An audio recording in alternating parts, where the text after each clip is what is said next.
good morning, everybody. It's cool that you're here for the new ways to manage track, and I'm really looking forward for the whole day if we'll find out what is managing and if all these ways are really new or if it's just new names for all these things. What I would like to do today is I want to share with you my experiences about the transparent salaries we did at our company.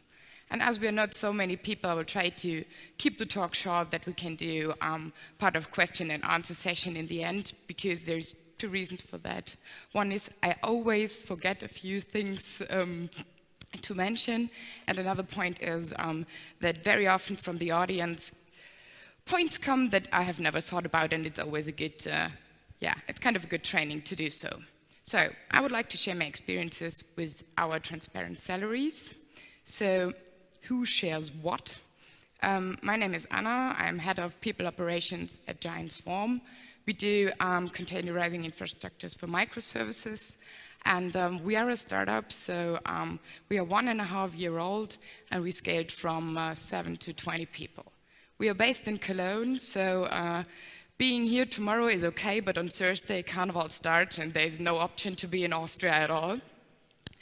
And my job at Giant Swarm is basically to take care of people. Every company in the world says, yes, our employees are the most important asset. Horrible world, meaning the key to success. And yes, so do we. But I had the luck that my founders said, if that's the case, that's all about people, maybe we should pay somebody in the very beginning who takes care for them, as I'm not doing it for free. And so it's my job to take care of people, which means I think a lot about how we should work in the year 2016. How do we want to treat each other? How do we want to communicate? How do we want to solve conflicts? What kind of rules do we need? Or is there any management approach that is needed? And furthermore, I take care of hiring because this is something I basically did during my whole career. We try to build a fully remote, distributed and international team.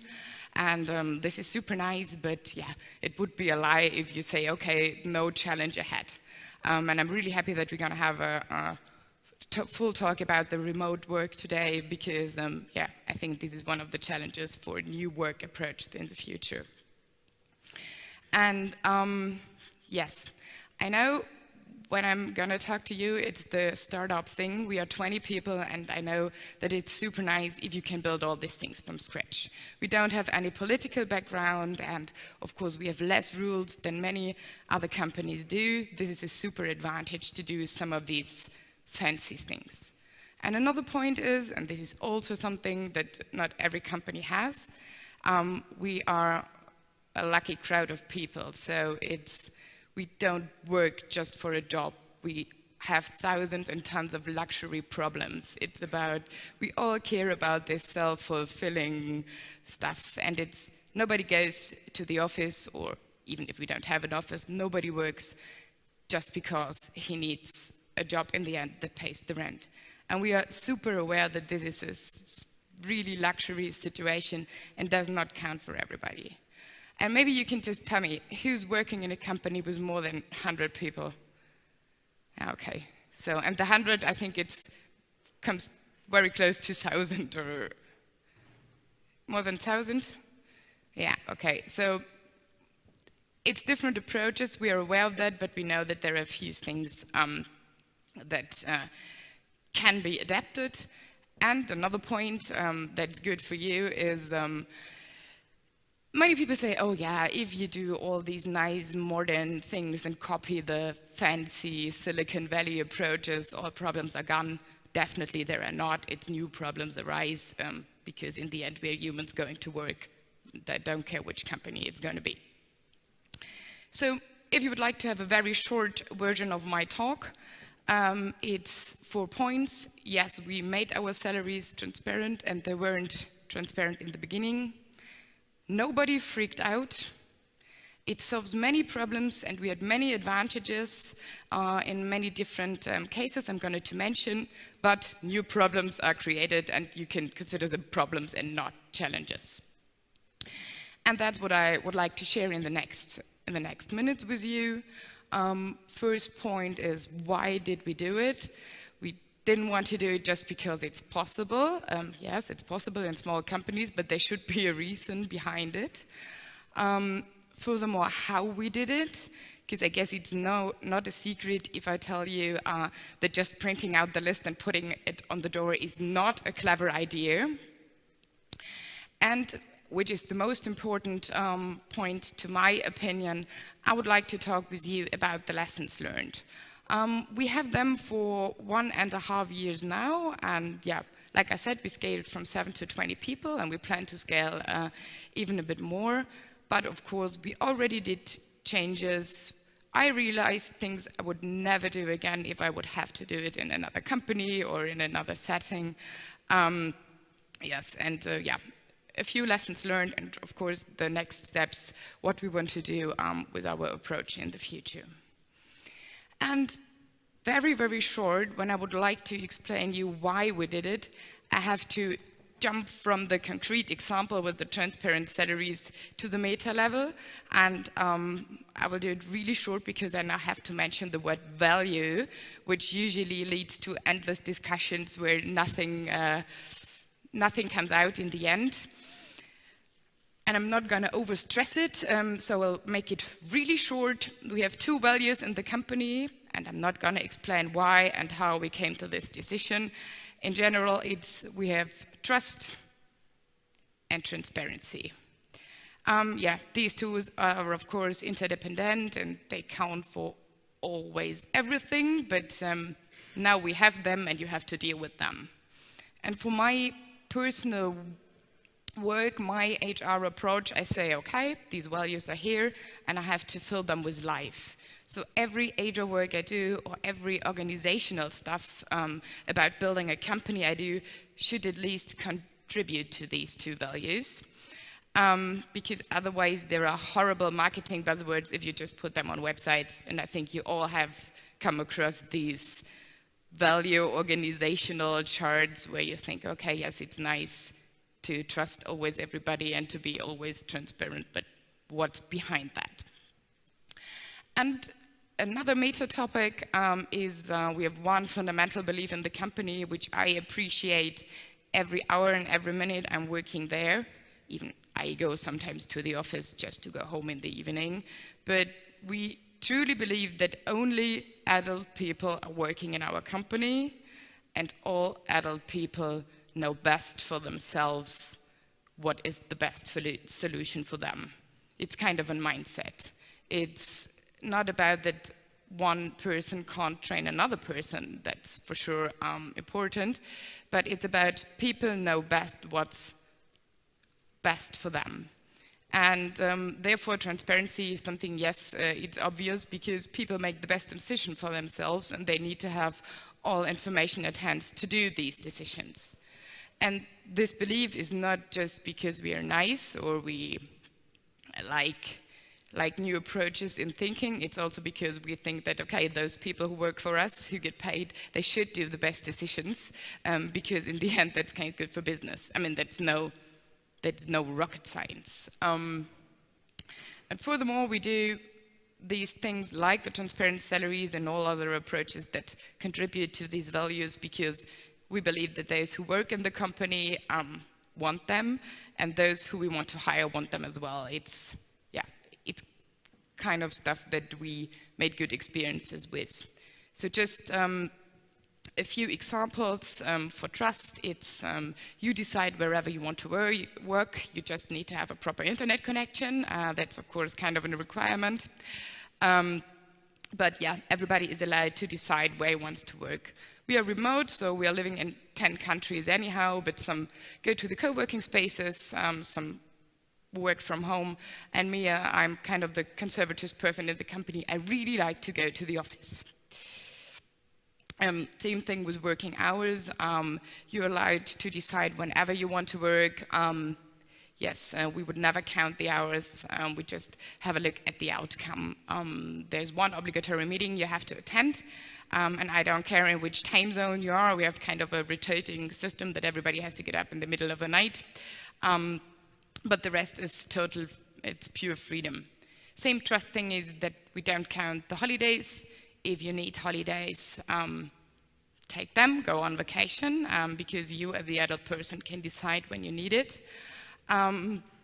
But if you don't count them, you should not say, okay, I don't care, because you have to check it anyhow because of insurance reasons. And if you guys take less holidays than written in your contract, then you have a kind of a conversation with me, which is not one of the smartest, because I want the boys to be out and be on holidays, and you have to train them to do it.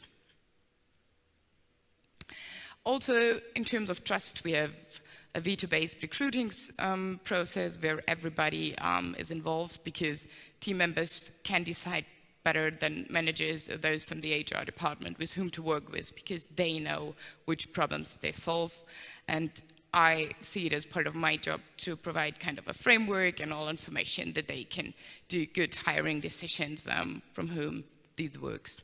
These are all a few trust components. And I also tried to implement a few transparency components. So it's basically easy in our company. All information is transparent, which means internal emails are strictly forbidden. There is no BCC, there is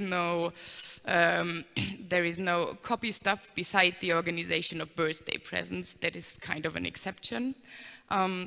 We use for the whole communication basically kind of a chat tool where you have certain channels and you post all relevant information in this channel. And everybody can decide wherever he wants to have a look at it. So nobody would blame me if I hang around in the developers channels for 8 hours, but unfortunately I don't understand anything and it does not solve any of my problems, therefore I don't do it.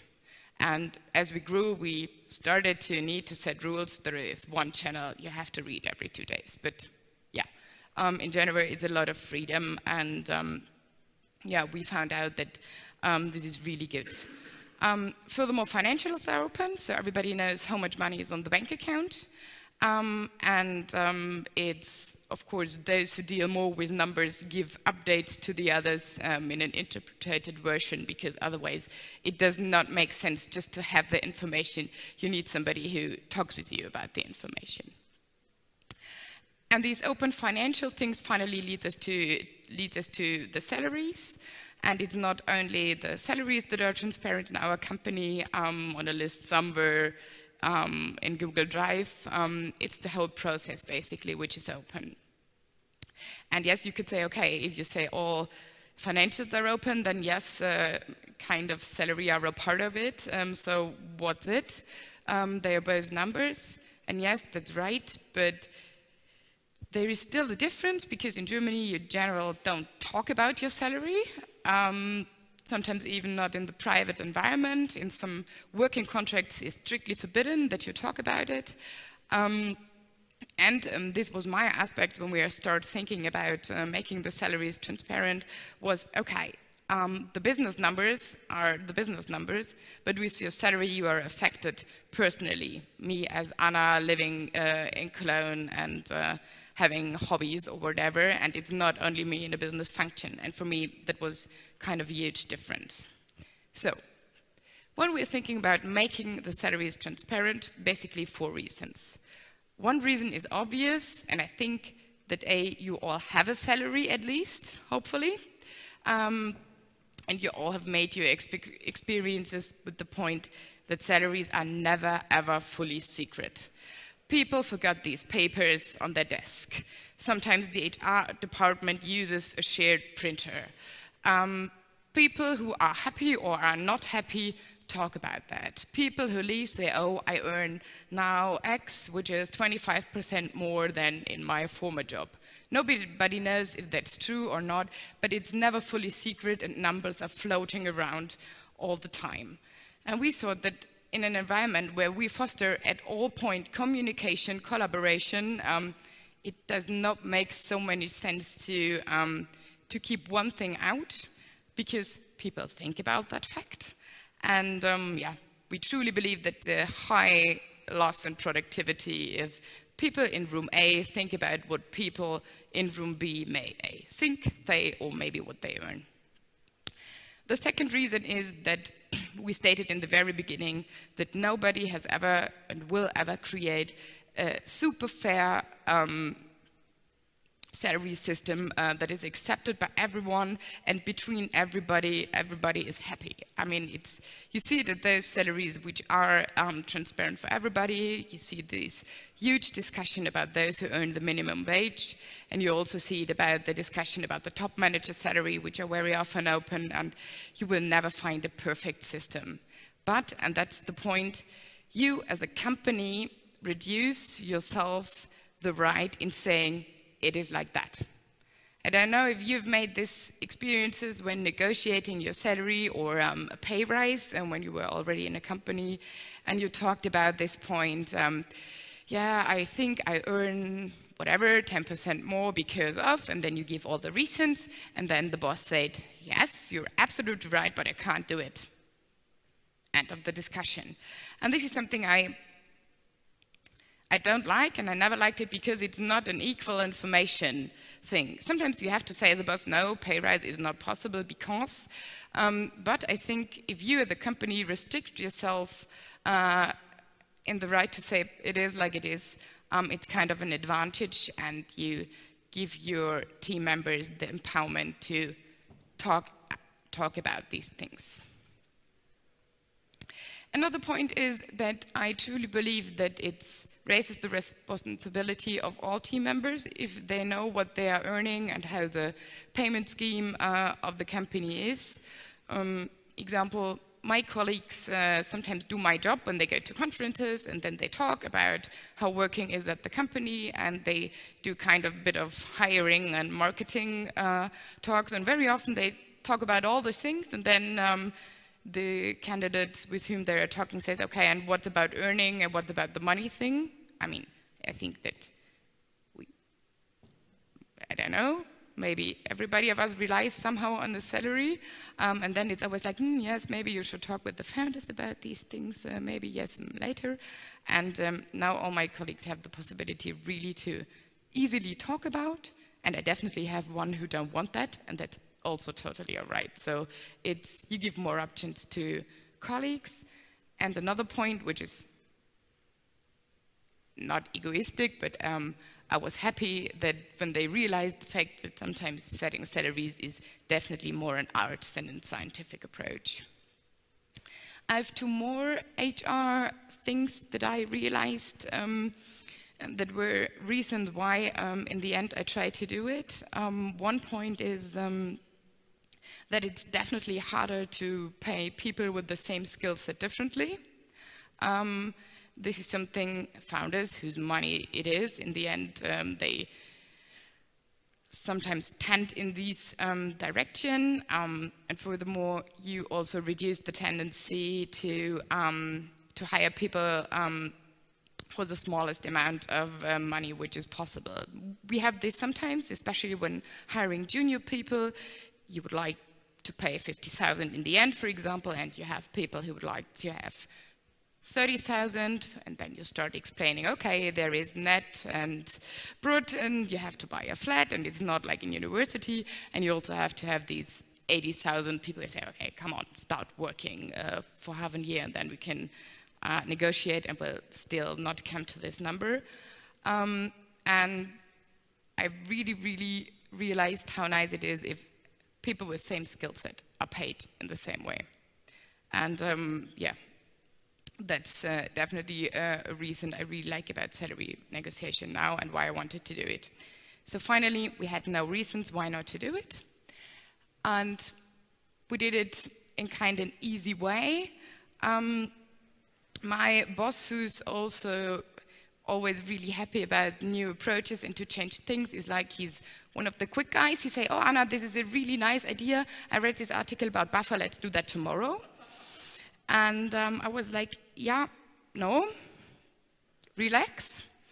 And let's put a bit of thought in it. So we had a look at companies who have these have open salaries, and there is this social media company called Buffer, and they had a really nice formula, and they shared it with everybody, and yeah, we used it as a base, we adapted it to our needs, because we said, okay, if we come up with these things, we need to have a formula, because A, we are a tech company, and B, it's basically the approach to cut your gut feeling into pieces. It's nothing more. It's not going to be super scientific in the end. And when I started with calculating these things, I have to admit that one of the toughest things in the very beginning was that we were 7 people already, and we had salaries, and I had to crush these salaries into the formula I would like to create. So yeah, this was kind of a play in the beginning. And then I bring all these 7 people together, and we all worked together in a previous company, though this was kind of a smooth start because there was already this trust thing, and everybody knew, everybody was aware that, okay, now we have to be part of this decision, and we have to go through this workshop with Anna where we have to talk about our feelings. It was okay for them.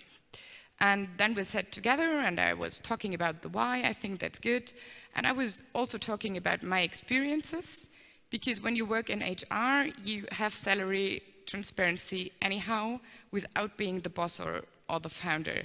And furthermore, you get all information you want. You have the real numbers, the bosses of the people tell you about their performance, the people tell you about their own self-evaluation, and you have an own opinion. And of course, this leads to somehow mixed feelings. I was working in a company, and I was fine with my salary because at least I signed the contract. But when I get the sheet and I saw what everybody else in this so-called management team was earning, I was like, maybe I'm not so happy now. And yeah, and this was something I was talking with my colleagues, and I was explaining what 1,000 things may happen if we're going to do it, and what problems may arise. And they were all like, yeah, we can solve this later, we can solve this later. And I was like, yeah, still go home, sleep over it, and yeah, maybe we're not going to do it, because I was not convinced during this workshop. But in the end, I was again talking to people, and we say, okay, we should do it. Then we did the second workshop. We opened the numbers. We showed the formula. We did very quick a few adaptations to the formula. And yeah, it was kind of funny reactions by my colleagues, because they were saying, oh no, Anna, your formula is wrong. I'm earning 200 euros more. I have to give up my salary now. That's totally okay. And I was like, no, take these 200 euros. No, I'm not going to reduce your salary. No, but then it's not the formula. We have to change. Okay, good. Believe me, and this was kind of funny, but in the end, yeah, we talked a lot about the fact, but people were not freaking out. And this is basically our formula. And I'm happy to share with you, if you're interested, the whole spreadsheet, also with equity calculations, because this is done in the same way. But this is the rough version. Basically, we have 3 components. One is the base salary. Then we add a layer for responsibility. And then we have an option that you can choose salary or equity. So what does it mean? The base salary consists of several parts. One is we figured out different salaries for roles, and there for research we take Cologne as a base. So how our salary is set in Cologne, as most of the people and the founders are based in Cologne. And then we have a factor which is called here experience, and I will come to this later because the word experience does not say anything, and I know that, but we have 5 different levels for experience. And then we have a location factor, because this is kind of important as we are a remote and international company, and I mean, with my German salary, I can afford a nice house in India, and I have to sleep under the bridge in San Francisco. And of course, this is something we have to adapt. And then we have an additional bonus thing for children, because Now it's not true anymore because we hired 2 wrong persons with no children, but we had more children than employees for the whole time.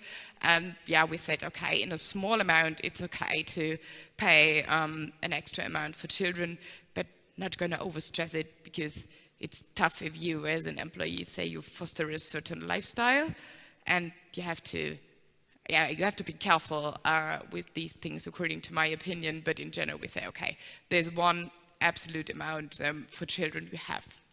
And these factors made up your base salary, and then we add a responsibility amount, which means you decide for yourself how much responsibility you would like to have. Everybody makes experiences. You go up in the morning, you go to the office, you go to a conference here, you can't avoid it making experiences. But if you take responsibility, which we more or less define as if something goes wrong, people go to you and blame you, this is something you can decide. And we have many colleagues who want that, who have that, but we also have colleagues who does not. And that's why we had add this extra amount here. And then it's this thing you can decide if you would like to have a 13th salary or 20% more equity than the equity you get anyhow. This is for the virtual stock, the employee stock option program. And this is basically the formula we do, and it worked out. Everybody is on the formula. It's like we have, from those who had different salaries before, we made a few adjustments, and yes, I'm still earning 48 euros less than in the formula, but who cares in the end? But in general, everybody is on the grid, and we also used it as a base for salary negotiations with new employees. Yeah, everybody is on the formula, and we are 20 people right now and plan to be a few more. But when we did that, I also learned a few things. One thing is, open salary is fine. Nobody freaked out.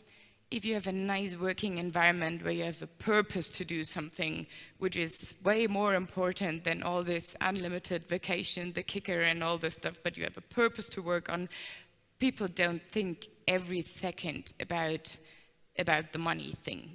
They don't think about this list every time. The people started using it to talk. And of course, when we make them open, it was not just sitting together in the group and talk about it. There were also bilateral conversations, and this is totally fine. For me, it's the best hiring instrument I ever had. It really, all candidates are super happy with that. And candidates get our salary list when we make them an offer.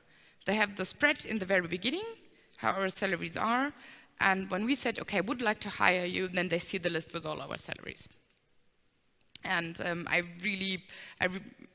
everybody is appreciating it, and it's, I realized that people really like it when we put them into the salary, then we explain it, and yeah, I really made good experiences with that.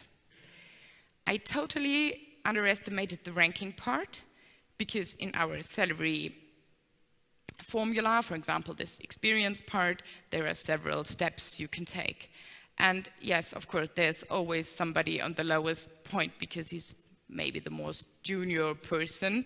And the ranking part is a thing my colleagues think about way more than about the absolute numbers in the end. This was really funny because the location factor is kind of complicated for us in our company, because our rule is would like to have a certain standard for everybody. Everybody should live in an okay flat, everybody should have a proper health insurance and send kids to a good school. But of course, systems are so different all over the world. In Germany, you pay so many taxes, but sending your kids to a proper school is bring it there. That's the end. In the US, it's another way, and we have some who are permanent employed, and we have some who are contractors. So this is something you really have to think about it if your rule is to create a certain standard. And my colleagues weren't so much interested in how I calculate this location factor. They were there, yeah, it's nice. Yes, he's living in Spain, there's a difference. But he is super senior in this one. So this was kind of funny that it's not only about the actual money in the end. And this is something I underestimated. I was really happy that thinking about all the salary stuff made me think a lot about what is a salary. So what do we want to make possible with the salary for all employees, wherever they work, wherever they live. And another point I realized that when we started to set the salaries for new employees together, it takes hours. We were really good in the recruiting process, and okay, do we want to hire this person or not? There were several steps to follow, and then it was, okay, now we talk about the salary. What do you think? And then we start to put papers around, and yeah, it took hours, and I would not do it like this again. We did this 6 times, and then people were like, okay, not going to do it anymore. And this was kind of good, so now we have a different approach. Like those who want to discuss the salary of the person can stay and the others go out, because it's, yeah, you can talk about 200 euros of an annual salary for 6 hours, and when you say, okay, guys, your hourly rate, and it does not make sense at all, but we had to learn this in terms of efficiency, but people were fine with, okay, Anna, make a proposal, and yeah, we will figure that out in the end. At which point are we now? We realized that the point experience was not nicely calculated from our side, because this was kind of, okay, we put all the things we like to have from candidates together, and in the end I found out that our salaries, beside 2 exceptions, correspond exactly to the age of the person. And then was, okay, maybe that's not the way I would like to proceed. So we splitted this experience part of the formula into several parts to have a wider diversity. So we have, for example, 1 point, those who would like to give talks and go to conferences, this is kind of a bonus. Those who like to teach other people, this is a bonus. Those who have deep knowledge in an important field is a bonus. Those who have a knowledge we don't have, so they can solve a problem which is unsolved, is something that is a bonus. Another bonus is people who solve problems we don't want to solve. This is something I fought very hard for, because in our company we start thinking about we need to establish kind of a support organization, and I don't want to have these people always less paid, because the super premium chef developers think they're not worth the money. This is another point. And yeah, another bonus, and this is not nice, but it's the fact, it's if somebody is living in a city we want to have people in, that's also kind of a bonus, even if it's a bit cheating, and I know that. We're in a super early stage, and we know that a few things will come up. We had this point that we all agreed to hire a person who's never going to fit into the formula. We made it. We will need to think about, okay, how we're going to handle market changes, because it's not a secret that this system works best if you pay on-market or up-market salaries. If you pay below the market, it might not be sufficient, also in terms of hiring. We're currently discussing if we would like to have the salaries fully transparent on the website or not, because currently it's only internally. It's not that you can look and see what we are earning. We don't know if we want that, if we need that, if there's an advantage, or if there is a disadvantage. We will check out if the newly created wiggle room for the experience part will be enough, because of the requirements of the company are changing all the time, and yeah, you should be not agile, but you should be able to adapt the system. We will very soon come to the point where we have to organize discussions about a pay rise. And of course, it's easy if there is so much money and you say, okay, we pay everybody 20% more, then you put it on the base salary and problem is solved. But that's not going to happen, and we need to think about how to discuss pay rises for individual persons. And yeah, this will be something I'm really curious about. I have certain ideas how to do it. But we will figure out, because it's not about human experiments, it's still treat people nicely. Furthermore, what's definitely coming up is how to organize the general discussion about, okay, who decides that we need to adjust the formula in general? Do we do that in this workshop style thing, or is it okay if some people say, really, I don't care about the money other people earning, as I still don't know what I'm earning because I don't know it, and then if it's okay if they're out or not. We know that it's a super early stage, and I can totally agree if some people say, maybe that's a bit naive and it's a bit like kindergarten and you start playing around with it. That's true, and it's nothing more that we want. We would like to start very small with these things and, yeah, grow with them if the company grows. And we are not, I mean, I'm pretty aware of the fact that more people, more rules might happen, but still less rules is possible. And this is something I truly believe in. So, to sum it up, my experiences. Definitely the open salaries helped HR and management. It helped the team to develop. It helps with the new hires. I would like to say that it saves money in the long run, but this is something I haven't proved and I haven't calculated yet, but I think about ways how to do it. And it works, but in the end, it fosters the transparency and trust approach which you have in the company, and that's basically that, what I would like to do. I thank you very much, and I hope you have a few questions.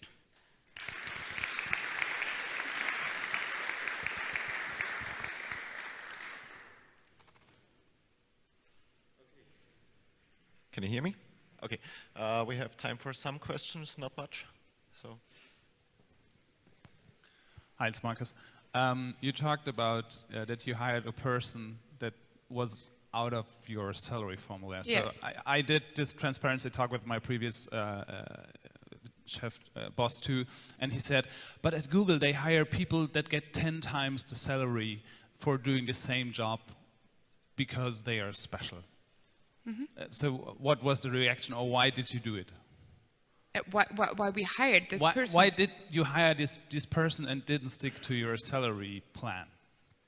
Well, that's the nice thing with being able to adapt the formula, and as people are living in different areas, you can really nice play with the location. In fact, no, it was we hired somebody from San Francisco, where the market is different, and we needed that.